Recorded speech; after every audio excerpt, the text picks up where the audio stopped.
My name's Justin the Clue, and I'm here today with Will Sloan. And you're listening to the Important Cinema Club. And today, we're gonna reveal some harsh truths. We're gonna reveal who Alan Smithee really is. Oh, yes, Virginia, there is an Alan Smithee. Are we gonna start this podcast like everybody who has ever written an article or, done anything about Alan Smithee starts it with, where they're like, he's one of the most prolific directors in Hollywood. He's tackled every genre, but he's never been seen on a red carpet. So who is Alan Smithee? Yes, we just did. Oh, there shit. you go, everybody. Shit. So Alan Smithee, he is the pseudonym that would be imposed on films by the Directors Guild of America when a director was dissatisfied with the final product, and that he proved to the satisfaction of a guild panel that they had not been able to exercise creative control over a film. Now, let's start by saying we are a notorious podcast. Oftentimes, we talk about things from a directorial perspective, but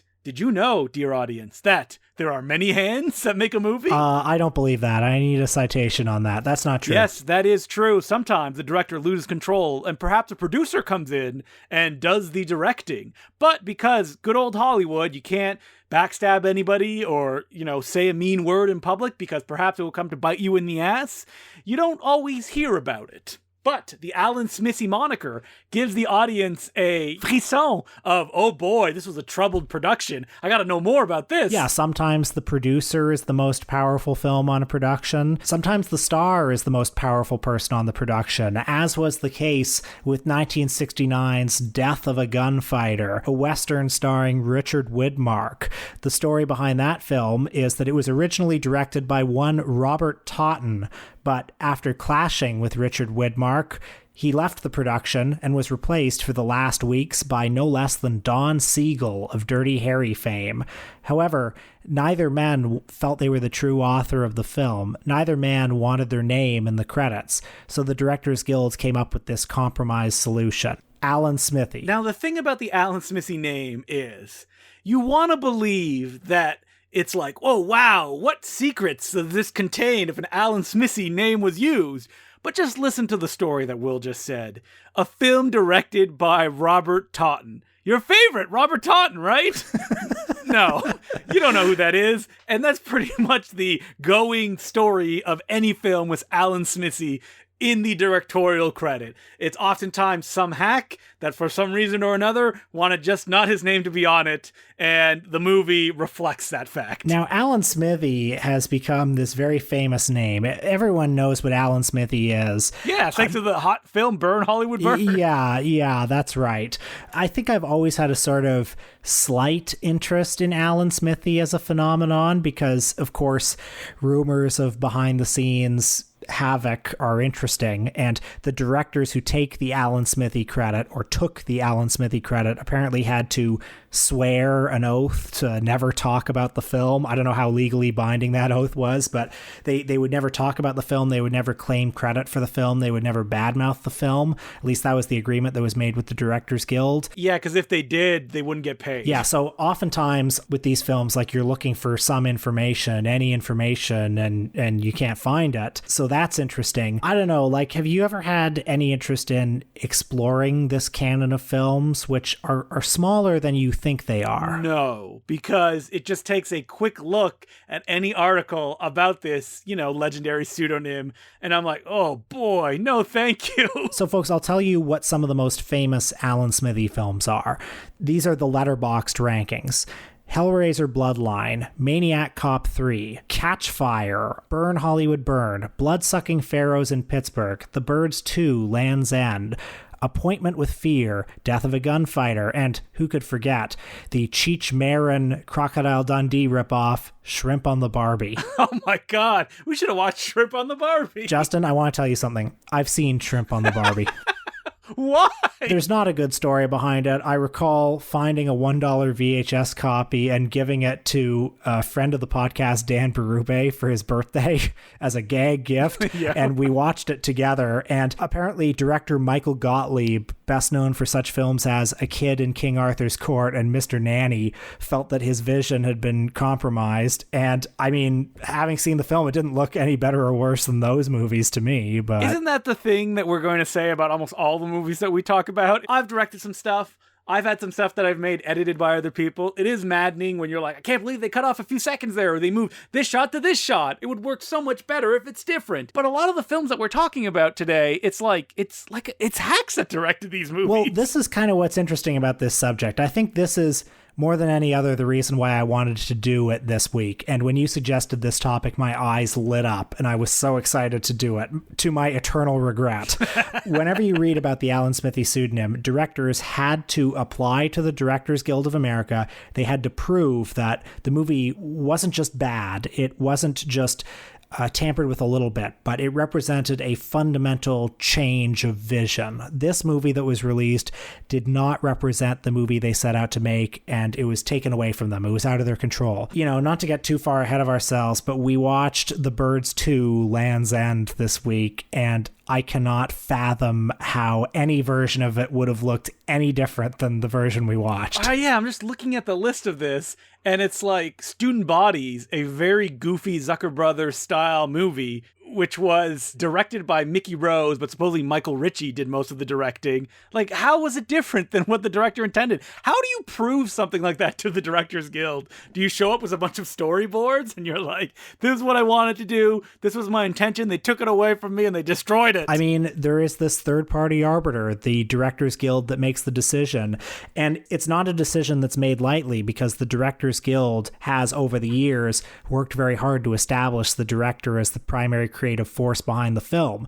So that means the director also has to take responsibility. It can't just be a bad movie. It has to be a fundamentally different, a truly compromised movie for them to do it.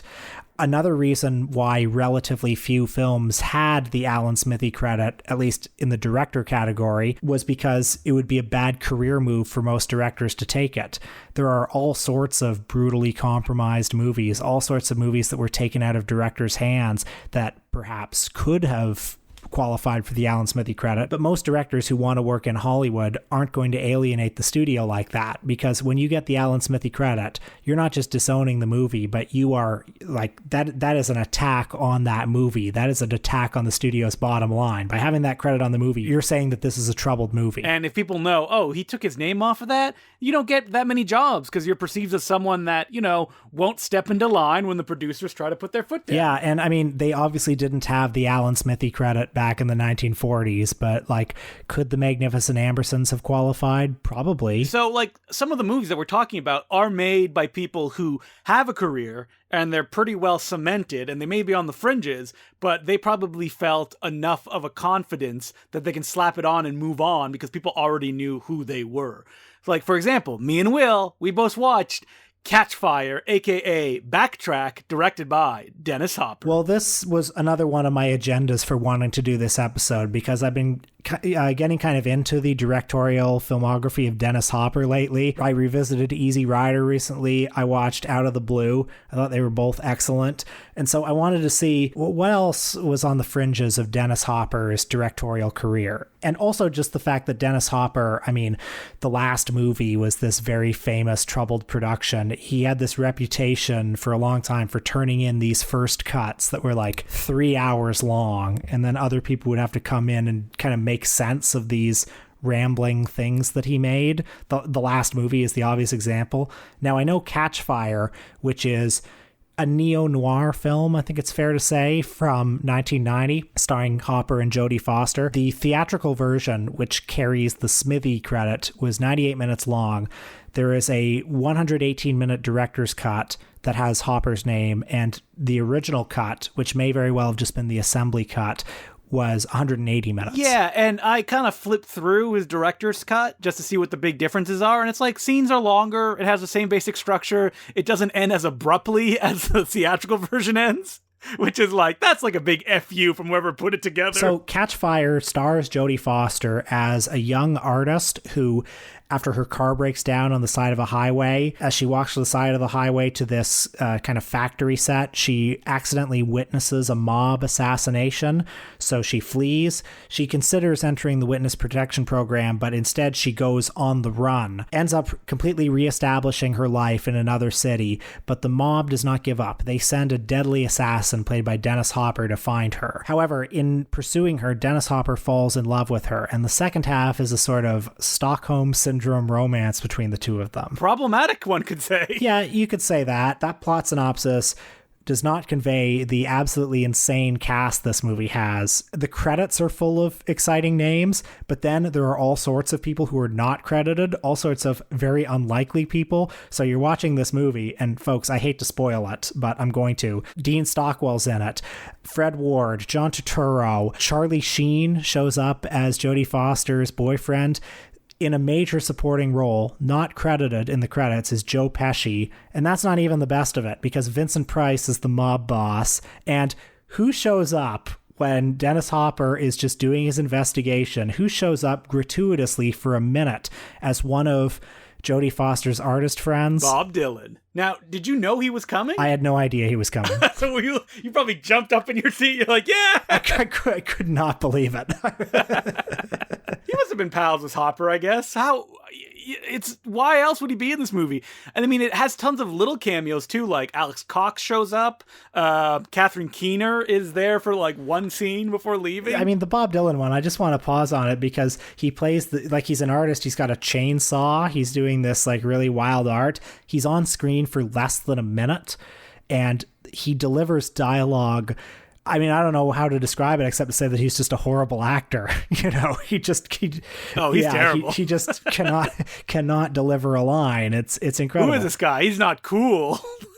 Was he cool at one point? And like you're watching him and it's like, why is he here? And why did Hopper cast him in this role? Why would you, just in this absolute throwaway role that means nothing and has no impact on the plot, would you cast this incredibly loaded pop culture icon? I don't know. It's baffling. It's one of the reasons why I guess I'm kind of glad I watched this movie. It is a movie that I really enjoyed, probably the first half when she's on the run and it was just cameo after cameo. And Hopper, his late period style is like very gooftastic, like lots of Dario Argento style lighting, wild camera moves. His role as the hitman that's after Jodie Foster is just playing Weirdosville. He's playing the sax all the time. Oh my God, he's playing the sax like Jim Carrey does in The Number 23. Just passionate. I have to spoil it for you, Will. In the director's cut, the final shot is not them escaping. It's him and Jodie Foster on a boat with Dennis Hopper rocking out on the sax, and the credits roll over that. Well, I mean, this had a troubled production. I think he and Jodie Foster didn't get along, which is not surprising given the decisive lack of chemistry on screen. The romance in the second half of this film is unconvincing, to say the least. Painful, to say the least. First of all, Dennis Hopper is giving this incredibly mannered, very outre performance with a really weird accent. And again, all of this cartoonish saxophone playing, and all of a sudden they're in love. You just don't buy it. I mean, I can imagine, honestly, no scenario, even with 5 more hours of footage, when this romance would have worked, but it definitely feels like a movie that had a lot of footage taken out of it. And yeah, whenever Vincent Price shows up, I'm happy. Joe Pesci doing the Joe Pesci thing. Overall, this movie had kind of Tough Guys Don't Dance vibes for me. Oh, absolutely. Even though I think I prefer Tough Guys Don't Dance. Well, yeah, it's funnier, it's better, it's more fun. This movie, it doesn't quite rise to the level of being a good movie. It doesn't fully rise to the level of being a funny oddity, but it did hold my attention throughout. It was unusual enough, and there was enough strange things going on that I didn't regret watching it. Now, speaking of regretting watching things, how about the next film we watch, Birds 2, Land's End? Yes, so Justin and I just watched this movie. We're just humming with the experience of watching Rick Rosenthal. Yes, that's right, the director of Halloween 2 and Halloween Resurrection. His TV movie version, or sequel, to The Bird. I think you were right the first time. It's his version of The Birds. The reason that I suggested we watch this is because we watched 2 other movies that I felt were sort of atypical Alan Smithee movies, and this one seems like right in the center of Smithee land. This looks like the quintessential Alan Smithee movie, a movie that was directed by a hack that has no reputation to speak of. So we should watch one of those. What's weird about Rick Rosenthal taking like an Alan Smithee credit on this is that like he was a TV king, and by the time that he did Birds 2 Land's End, he had already directed like 3 other TV movies. So it's like, who cares? The only reason I can sink him wanting to take this credit is that he suddenly realized, whoa, I did a sequel to a Hitchcock film, and it's a TV movie. Better get my name off of this bad boy. I guess he argued it successfully to the Directors Guild. I don't know. The only thing I can imagine them like really editing is maybe adding more violence in it. Like, it's not a particularly violent film, but there's the story that when he made Halloween 2, he shot it to imitate John Carpenter's style, and when the studio saw the cut, they were like, we need a lot more violence in this. And John Carpenter actually went to shoot all the kill scenes in Halloween 2. And perhaps if that happened to him again with Birds 2 Land's End, he's like, that's it. I don't want my name on this. I suspect you're probably right. That must be it, because there's a fair amount, I mean, not a really memorable amount, but a fair amount of gory bird attacks in the second half, and it lingers on the gore more than Hitchcock ever did. I could see Rick Rosenthal being like, well, this is my chance to really do Hitchcock. This is my chance to get really suspenseful, and and he failed. Oh yeah, the film is shot like a TV movie. There's like no style. It's incredibly boring and suspense-free. Oh, I wanted to die. Like, if you came in to any moment of the film, you'd be like, is this the first 15 minutes? Like, even the last 15 minutes. It's structured very similarly to the original Birds, where the first half is just a drama with people, and the second half has all the bird attacks. It's about a family moving to the town of Land's End, which I guess was the town from the first movie. I can't remember. But most importantly, Tippi Hedren did return. However, not as the same character she played in the first movie. Even though the birds does exist in the world of the Birds too, because they mentioned One more thing I'll mention about this movie is you said while we were watching it that if this exact same movie, shot for shot, was directed by Bruno Mattei, or was an Italian film of some kind, maybe Claudio Fragasso made it, then Severin or Vinegar Syndrome would be selling it on a $60 Blu-ray right now. And your answer was, no, it wouldn't. And I went, yeah, it'd probably be produced by Joe D'Amato. And you went, you're right. Yes, that's right. Like, there was like some explosions in it. There were some gory close-ups. Yeah, people would be like, hey, I like it. I spent $60 on it. Yeah, my only feeble defense here is it would have a better musical score if Joe D'Amato produced it. I agree with you. And the dialogue would be worse. So a little bit more like campy,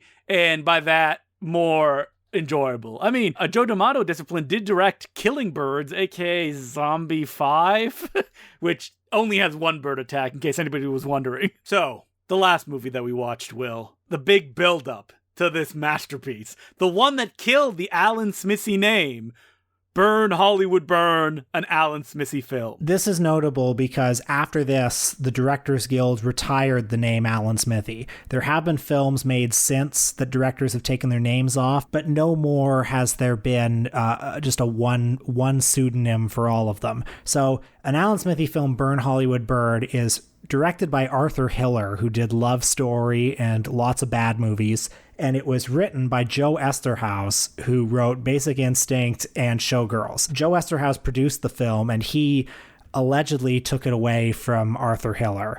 And this is definitely Joe Esterhaus's baby. It is, I'm losing stamina just talking about this movie. It's so bad. I should say, I want to give Arthur Hiller one win in his corner, because he did direct The Hospital. Have you seen it? The Patty Chayefsky written movie starring George C. Scott. Did he do The In-Laws? Was that him? Yes, he did as well. He also did W.C. Fields and Me. Yeah, that one's not so good. So, like, 2 out of 50 ain't bad. Listen, a broken clock.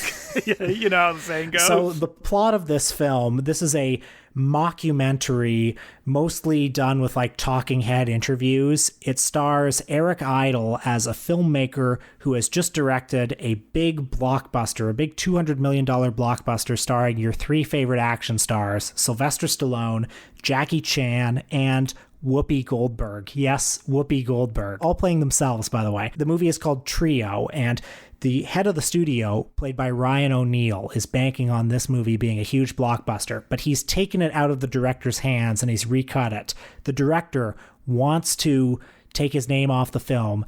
He wants to put an Alan Smithee credit on it, but there's a problem. His name is Alan Smithee. That doesn't really matter. Also, that joke makes no sense. No, it makes they would just put another name on it. I mean, and do people think that he directed the other Alan Smithee movies too? It makes no sense, but the movie just assumes it gets endless mileage out of that joke. How do you think Whoopi Goldberg, Jackie Chan, and Sylvester Stallone felt that they were in a movie that starred the charisma dynamos of Eric Idle and Ryan O'Neal? Every time 1998 era Eric Idle or Ryan O'Neal are on screen talking to the camera, I don't know, I felt comatose depression looking at these two faces. Do you find it annoying where characters turn and talk to the camera? Well, how about you had a whole movie of that? Holy fuck. This movie is an absolutely excruciating viewing experience because it's not funny, okay? It's never once funny. This is the sort of movie where there will be, a montage of newspaper and magazine headlines about Alan Smithee, and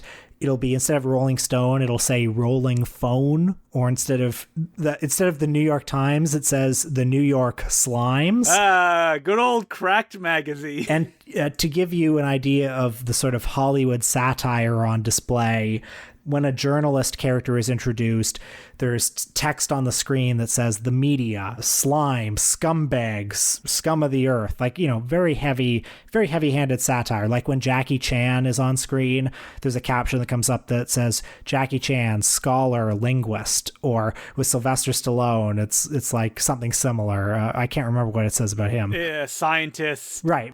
Roger Ebert said it well in his review, where he said that the movie feels like a home movie that the company made to honor the outgoing boss at the Christmas dinner. It has that kind of awkward, unfunny quality to it. And this was the screenwriter, Good Old Joe's, response to people who took down Showgirls and all the other movies that had his name on it as well. It's him doing the player. It's him being like, I'm going to take my vengeance out on Hollywood. I'm going to take my vengeance out on studio executives and know-nothing directors and the media and women. Oh my God, women. He hates women. Just one shrewish harpy after another. Yeah, and those Hughes brothers, they need to be taken down as well. That's right. The Hughes brothers are represented by a pair of characters played by Coolio and Chuck D called the Brothers Brothers. Again, that's the level of satire. Very Cracked magazine. So you can definitely tell that the film was edited because it has all those freeze frames and jokes and really on the nose musical drops. And Arthur Hiller said that, they turned my movie into an SNL skit. I gotta say, there was nothing there from the get-go. Was it like a, hard, biting satire before Joe got his hands on it? Well, I watched Eric Idle's, Eric Idle talks about his most iconic roles, one of those YouTube videos. And he said in that video that Arthur Hiller's original vision was that he wanted to play it more seriously. There was more emotion in it.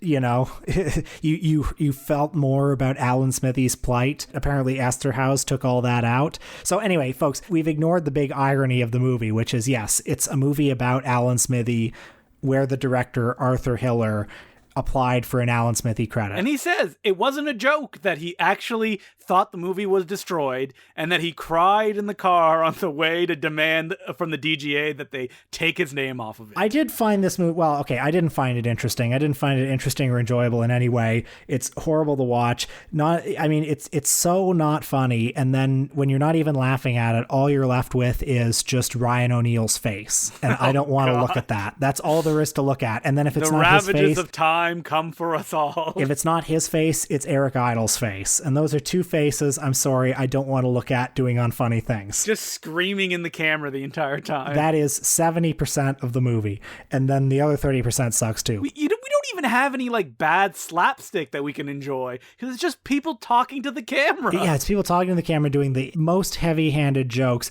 I guess the only possible thing that could possibly be construed as interesting about this movie is just that it is, I guess, a time capsule of 1998 Hollywood in some way.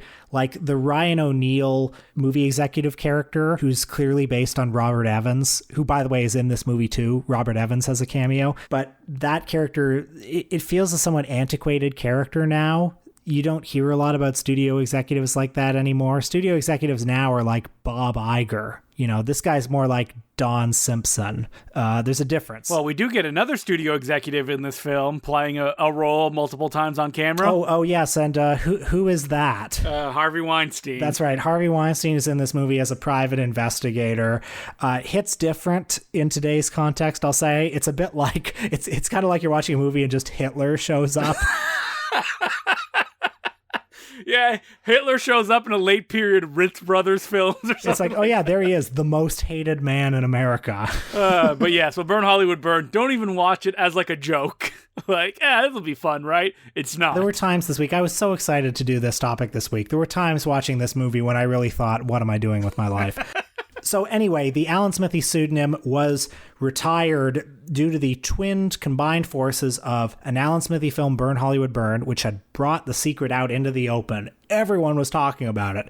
Also, the fact that Tony Kaye, the director of American History X, tried to have his name taken off that movie, believe it or not. He applied for the Alan Smithee pseudonym, and that became such a media sensation that the Directors Guild decided, this has become too public, we're not using this anymore. However, certain films have been released since then in which directors had their names changed. For example, in 2000, Walter Hill was credited as Thomas Lee for the movie Supernova. More recently, David O. Russell's unfinished movie Accidental Love was released in barely finished form under the credited direction of Stephen Green. And I think the most recent example was a Keanu Reeves thriller called Exposed, which also starred Ana de Armas. That was supposed to be kind of a more serious movie that got re-edited into being a Keanu Reeves action movie. But all those movies are bad. Don't check them out. There is not enough. Like, you want, when you hear like an Alan Smithee or someone took a pseudonym, like a huge train wreck, and what you usually get is just blandness, which is the worst thing that you can experience, because you're probably watching a movie that was going to be bad in the first place anyway, and now all the edges are sanded off. However, I would like to recommend 2 Alan Smithee films. One is called The Nut House. Oh, I love The Nut House. Very funny film, if you ask me. One of the first films me and Will watched together. That's right. We watched it. We had very low expectations, and we were laughing all the way through. If you watch it and you don't like it, please don't tell me. I don't want to know. So, but we should just say, The Nut House, directed by Adam Rifkin, someone that I do want to do an episode on because he's had a fascinating career, but also like written, produced, and executive produced by Sam Raimi, Scott Spiegel, and probably Ivan Raimi as well. That's right. Ivan Raimi is credited as Alan Smithee Sr. and Sam Raimi as Alan Smithee Jr. Vinegar Syndrome? When are we getting our $60 edition of The Nut House? Because me and Will are going to be first ones in line. And here's another one. I'm not going to make any great claims for it, but for some reason, the 1989 Japanese science fiction movie Gunhead is credited to Alan Smithee in its American version. Don't know why. Don't know what edits were made to it. But Gunhead, if you find it, again, don't want to make any huge claims, but it's got some really cool production design, got some really cool robots. And I have one more recommendation. The TV version of David Lynch's Dune. That's right. The extended cut that has all the children drawings in it at the beginning. Yes, that is an Alan Smithee film. All right, so I hope we finally peeled the layer back on Alan Smithee, and me and Will not revisit this topic 10 years from now, thinking that there are other gems to be discovered. You're kidding yourself if you think that's the case. I think very clearly we are returning to this for a Patreon episode at some point. We're going to watch Shrimp on the Barbie. We're going to watch Bloodsucking Pharaohs of Pittsburgh. We're going to watch Stitches, whatever that movie is. Oh, that's the one that's directed by, I can't believe I know this, the guy who did Rules of Attraction, Roger Avery. It stars Eric Stoltz, and it's his take on Frankenstein. Oh, incredible. As per usual, you can send us letters at importantcinemaclubpodcast@gmail.com. Our first letter is from Joshua LaBelle, and it goes, "Thanks for rekindling my love for film. Hey, Important Cinema Club. I'm a longtime listener, fellow Torontonian, and Patreon supporter. Thank you. And I'd like to thank you for rekindling my love of cinema at a time when it was at its lowest ebb. After 4 years of film school and 4 years of working in film distribution, I was totally burnt out on movies, and you guys made it fun again. My only complaint is that you've ruined every other film podcast for me. Good! so many other film podcasts go no further than reiterating the received wisdom about a subject. So it's great that you two start out with the received wisdom, then are willing to examine and question it. Name names. That's what I want you to do. Name names. I have a question, or I guess a suite of questions about the sheer volume of movies you guys watch and how you feel it affects your taste. As I've grown as a film fan, I feel that my enjoyment of movies has become deeper and more textured and sophisticated, but it also gets harder to have some of those feelings of pure exhilaration or unself-conscious joy about movies that I had back when I watched fewer of them and didn't know about all the tricks. Over time, I feel that I often appreciate movies for how they're different from what I expected or for what they're not doing. It's all about the notes you don't play. And when I recommended movies to people in my social circle, they often don't see what I saw in it. Do you feel like what you're looking for in movies has changed over the years? Do you ever miss the pure enjoyment you could get from movies when you were a less sophisticated viewer? Or is that part of yourself that you can still access? Does the way you watch and enjoy movies now ever alienate you from more casual moviegoers in your social circles? I would say that I love the art of cinema more than ever. And I feel that if it's true that there are certain movies that you appreciate less, certain tricks that you're more aware of, I think that has as much to do with just knowing more about more things. I think it has to do with getting older and more worldly and wiser and more mature, not necessarily with knowing more about movies per se. I mean, there are plenty of movies that I probably like less than I used to for ideological reasons, for example, and maybe some that I like more. And, you know, perhaps I like Pulp Fiction less than I did when I was 17 because I'm not 17 anymore. You know, it's just like, it's that kind of thing. You know, you're like, not to knock Pulp Fiction. I'm just using that as an easy example. It's also like a burnout on like, guys, everybody, please talk about some other movie than Pulp Fiction, for the love of God. Yeah, that's right. I would say that one's taste has a lot to do with context. I'm going to contradict myself. Maybe because of context, there is some role that watching a lot of movies has on affecting. Listen, here's the thing. I don't sweat it too much. You watch what you like, is basically what you're trying to say. And there's always something out there that I like. I mean, I always like to challenge myself, too. Like, I could just watch the kind of movies that, you know, give me a visceral thrill that I like when I was a teenager. And that's fun, but, you know, it gets numbing after a while. You can't eat candy. It gives you a stomach ache. So I am happy that I'm able to enjoy the movies that I really loved when I was a kid. But I'm actually more interested in new movies and going beyond that. Like I've talked about before, I rarely visit movies that I watch extensively as a child just because I watched them so much. I was looking recently and I was like, wow, I can't believe I've never rated most of Peter Jackson's movies on Letterboxd, which means I haven't watched them in like the last 5-10 years. That doesn't mean you don't like them, though. That just means... No, I love them. It's just because I watch them so much. But I find that like the world of cinema is so big, there's always something new to watch. Like just this week I was watching like 2 Argentinian film noirs that Flickr Alley put out. Never heard of them before. Like stone cold classics. Like there's always stuff for me to get excited about out there. And as far as showing stuff to people and them not being as excited as you are for it, I feel like I have a pretty good sense of what like an anonymous pile of people will probably enjoy or not as a programmer. So, you know, something that I really enjoy, I can, if Will sees me like raving about it, I can tell Will, no, Will, you won't like this. And 9 times out of 10, he's right. Last thing I'll say is actually the more you know, the more you like, the more you want to know. That's what I have found. I should also say that I oftentimes hear filmmakers say like, you know, now that I've made a movie, I realize that there's value in every film. And I say, bullshit. No way. May I show those people a little movie called An Alan Smithee Film, Burn, Hollywood Burn? Exactly. Like, I'm always baffled by filmmakers who say that. And listen, you can still be critical or have an opinion about a movie, even if you made movies and realize that it is incredibly hard and tiring to do. The letter continues, I'd love to see you guys do an episode on Mae West. I watched some of her movies for the first time recently and was blown away by the blistering pace of the jokes and the singular sensibility and worldview behind them. And I love to hear her analyzed through a tourist lens. Until Bela Lugosi meets a Brooklyn gorilla screen at Dundas Square to an audience of fanatical Bodine heads, I remain yours, Josh LaBelle. Ah, the dream. Bela Lugosi at Dundas Square. Have you ever actually sat down and watched a movie there, Will? No, although I would, but I don't know, it doesn't seem like the best movie-going environment. It seems like a pretty good environment to watch Bela Lugosi meet a Brooklyn Gorilla. Oh, well, I mean, the idea of watching that in the middle of the city, are you kidding? I'd love to. But anyway, as to Mae West, I'm sure we will do Mae West soon. Look, folks, women are underrepresented in the history of cinema, so believe you me, we will get to Mae West. I'm not the hugest fan of Mae West, I think. I mean, I like her, but the movies have never really spoken to me all that much. You know, I've seen some of them and they're fun, but there aren't any like solid gold classics in there for me. How do you feel? Yeah, I don't have that much of a strong opinion on Mae West. I haven't seen any of her movies in a long time, so maybe I'd get something more out of them if I watched them, like tomorrow. Yeah, well, let's do that soon. Every time we're like, we should do another woman soon, Mae West gets tossed around, so eventually the dice will land on her. Yeah, listen, we've run out of women that we can do on the show.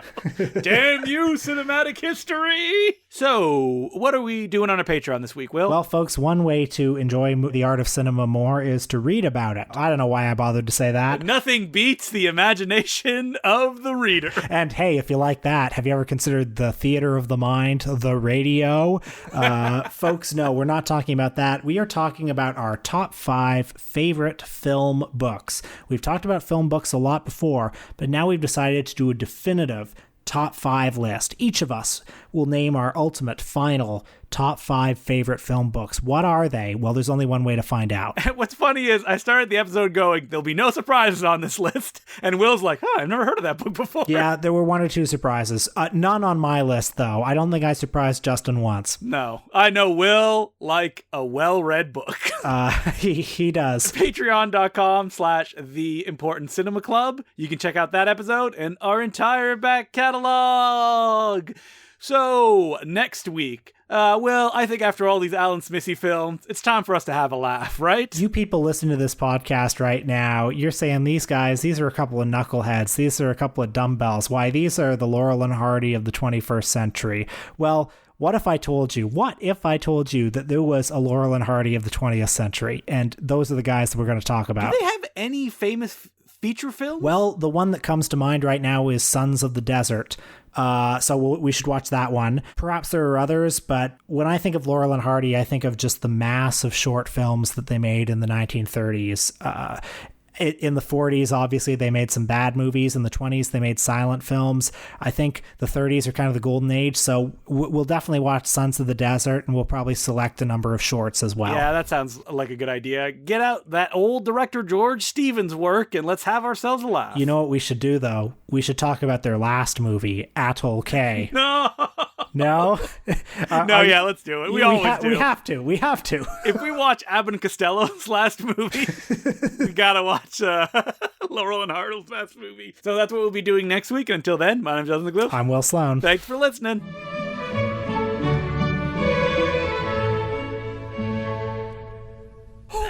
Oh, die, Grinch, die!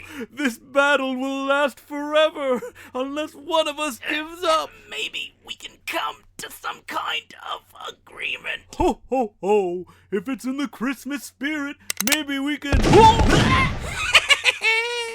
It's me, Jeff Scullington. I'm the new king of this mid-period in the podcast where we thank Patreon subscribers that is Christmas themed.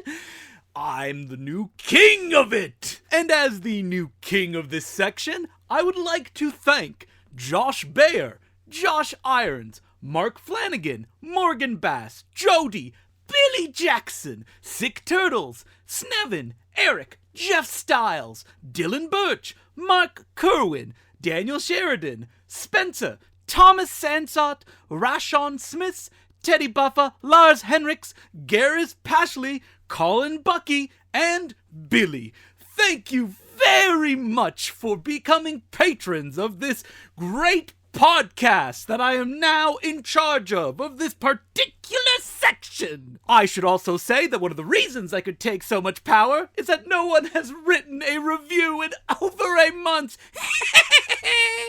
So, me, Jeff Scullington, can continue to reign over this. Why not? Why can't I have my own Patreon thanks, especially one that is Christmas themed? And with that, Unless you want to go write a review, which I would very much appreciate, or will it make me weaker? I am unclear of the rules. I just know I am in power. We now return you to your regular scheduled programming. Will, are you excited? Let It Be is coming out in an 8-hour form on Disney Plus, directed by Peter Jackson. Yeah, speak of the devil, Peter Jackson. Obviously, Justin is talking about the brand new, much hyped 8-hour Beatles miniseries. What the hell's it called? It's called Get Back, I think. Are you a Beatles fan, Will? Yes, I am a Beatles fan. I grew up loving the Beatles. When I was in undergrad, I was kind of obsessed with the Beatles for a while. Oh, I was too. Is that like a weird college thing? It's like you go to college, you get obsessed with the Beatles. Yeah, I think there are certain kinds of things when you're just kind of learning about the world for the first time. You're kind of being introduced to some very, very canonical things. I don't know if you ever had this experience. I remember a distinct moment in kind of my mid-20s when I was listening to the Beatles and I thought, I think I'm kind of done with this, maybe. Like, I was listening to the Beatles and there got to be a point where like I knew the songs so well, and also I was starting to get a bit annoyed by a certain quality to them, that the kind of like doop de doop de doop de doop de doop de doop de doop de doop, that quality. Oh no, had you gotten to Wings? Is that what happened, Will? Let's just say that the Paul side of the equation started to like dominate in my mind.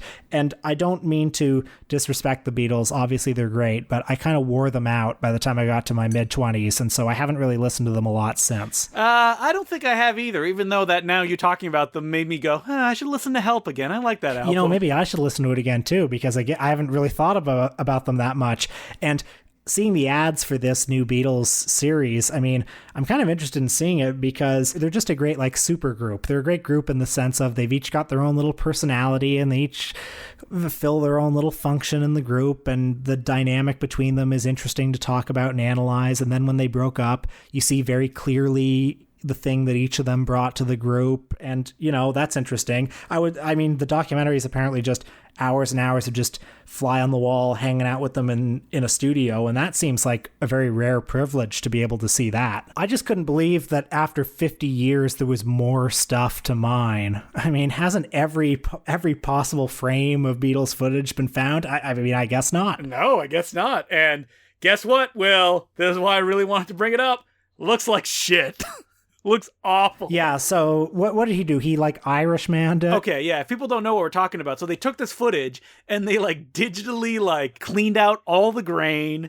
They also cropped it to widescreen, and so it just looks like plastic. And it was actually so distracting that I turned it off 15 minutes in. I was like, I don't want to watch this right now. Why? Why would you do that? I don't understand. Well, I mean, I know his argument. Yeah, you need to get it up for modern eyes, that they won't be able to understand it or just appreciate it as new and compelling media if there is this kind of, artifice on it that is brought on by the fact that it's older. Well, he made a similar argument for the documentary that he did a couple of years ago about the First World War, where he took all of that World War I footage and he colorized it and he did all of his digital magic to make it look like it was shot right now. And the argument was, all of this stuff, all this historic footage, we're so used to seeing it looking old, and people get distant from the reality of it. And if you want to communicate how brave our boys were, how good our boys in World War I were, and make that come alive for modern viewers, do this. My problem with the Beatles one is, with that World War I footage, that footage is all still accessible, I assume. It's all still available. Like, this is just an alternate way to see it.